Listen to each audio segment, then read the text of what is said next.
I still remember the day the note showed up, taped right to our front door like a threat. Big red letters, bold as fire. Remove your wheelchair ramp or face a $500 fine. I stood there with it shaking in my hand, and my daughter, Lily, just watched me from her chair on the porch. 14 years old, smart as a whip, born with cerebral palsy, and somehow still more optimistic than most grown folks I know. That ramp wasn't just a few pieces of lumber, it was her freedom. I built it with my own 2 hands, watching YouTube tutorials at 2 in the morning while Lily slept. And now someone wanted to tear it down. Her name was Carol Beckman, HOA president of our little suburban enclave in Deerbrook Hills. Tall, bony woman with a permanent scowl and a clipboard that never left her hip. Folks around here whispered about her like she ran the neighborhood with an iron fist. And maybe she did. Grass too long? Fine. Curtain color off regulation? Violation. Kids' laughter too loud? Noise complaint. But this was different. She was coming after my daughter's ability to enter her own home. "Mom, who's Carol Beckman?" Lily asked, pointing to the bottom of the letter. I looked down at her face, that look of confusion mixed with fear, and I felt something in me harden. "She's about to learn she picked the wrong house," I told her. Thing is, Carol wasn't just a stickler for rules. She had a history, one nobody really knew until later. 12 years ago, she had a daughter named Rachel, bright, talented, aiming for med school. But then came the crash, a drunk driver, Rachel in the passenger seat. One moment changed everything. Rachel survived, but she'd never walk again. And Carol, she couldn't handle it. Sent her daughter to a long-term care facility 3 hours away and told people she was getting better. Last time she visited, 5 years ago. That guilt festered in her, turned sour, and every time she saw Lily smile, rolling down the sidewalk in her chair like she owned the world, it twisted the knife. She saw what she could have had and what she gave up. At first, I ignored the letter. I had bigger fish to fry, bills, double shifts at the hospital, and Lily's therapy appointments. But Carol didn't like being ignored. A second notice showed up, then a third. By the time the 4th letter came, hand-delivered no less, she was standing on my porch with 2 lawyers in tow. She didn't even bother with small talk. "Mrs. Hayes, your structure violates Section 14B. It's an unapproved modification and must be removed immediately." I crossed my arms. That structure is how my daughter gets inside her home. One of the lawyers, a man with a jaw like a bulldog, tried to speak up, but Lily rolled out behind me and said, in that slightly slow but clear voice of hers, "Hi, I'm Lily." Carol's face changed. I saw her pale, then red, then pale again. "Your daughter's disabled," she muttered, like it was a diagnosis, not a fact.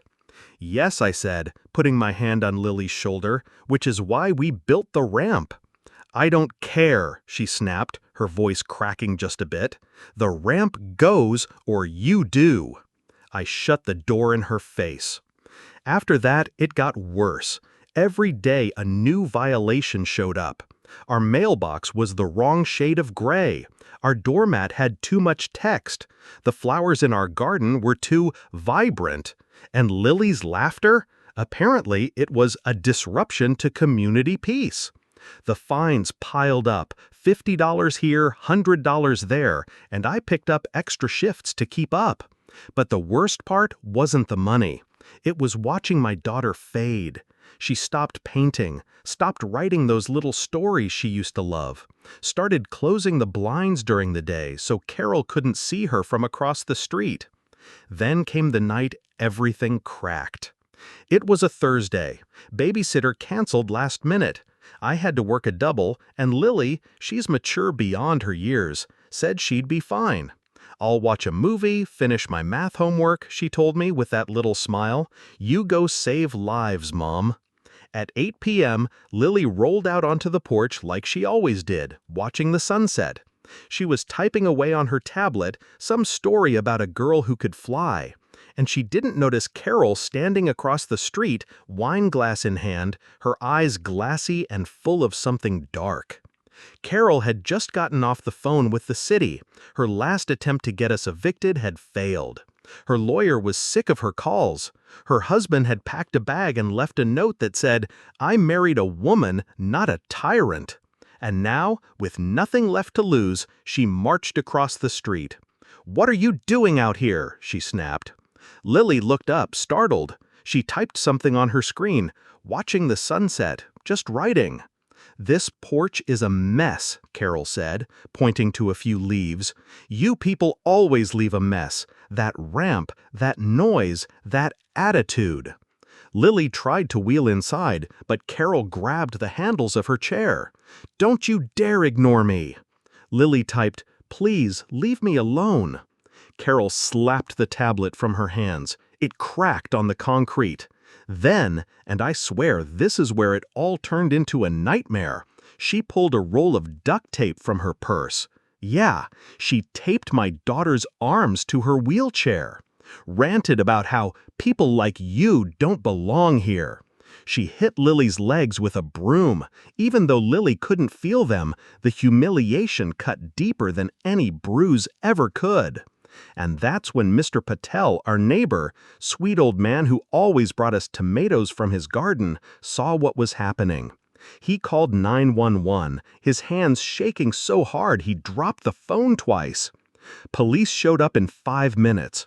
Officer Maria Hernandez, I will never forget her name, cut Lily free while Carol screamed about property values and neighborhood standards. They cuffed her right there on the porch.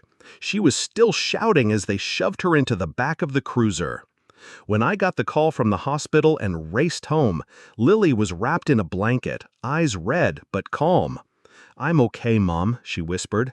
She hates me so much." I filed for a restraining order the next morning, but Officer Hernandez, God bless her, said something that stuck.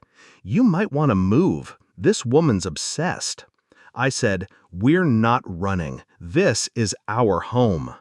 3 days later, Lily wanted to tell her story, not out of revenge, but so other kids like her knew they weren't alone. A local journalist ran it, The Cost of Cruelty. Photos of the broken tablet, the bruises, the porch. It went viral. But Lily wasn't done. She started digging into Carol's past, trying to understand why anyone would hate a child in a wheelchair so much. That's when we found Rachel, Carol's daughter, living at a care center called Meadowlight Haven. Lily called them. "She's doing great," the nurse said. "Writes stories, helps with therapy, always asks when her mom will visit." Lily cried that night. Mom, she threw her own daughter away. A few months passed. Carol went to trial. Lily took the stand, spoke through her new tablet, and said, "I don't want revenge. I just want her to get help, and maybe visit her daughter." Even the judge wiped his eyes. Carol was sentenced to 3 years, eligible for parole in 18 months, with counseling and rehab. She got out after a year and a half. Quiet, thinner, grayer. She moved in with her sister 2 towns over and started volunteering with a nonprofit that helps families with disabled kids. Wrote letters to Rachel, didn't send them. Drove to Meadowlight twice, never got out of the car. Eventually, with a nudge from her therapist, she picked up the phone. Rachel answered. They cried, and slowly, they began to rebuild. 2 years after the attack, Carol reached out to us. Wrote a letter asking to speak with Lily. "Up to you," I told her. Lily, now 16, stronger than anyone I know, said, "I think I need to hear her say it." Carol came back to our house, stood on the same porch she once turned into a war zone. "I'm sorry," she said, her voice breaking. "There's no excuse for what I did. I was angry, ashamed. You reminded me of everything I ran away from."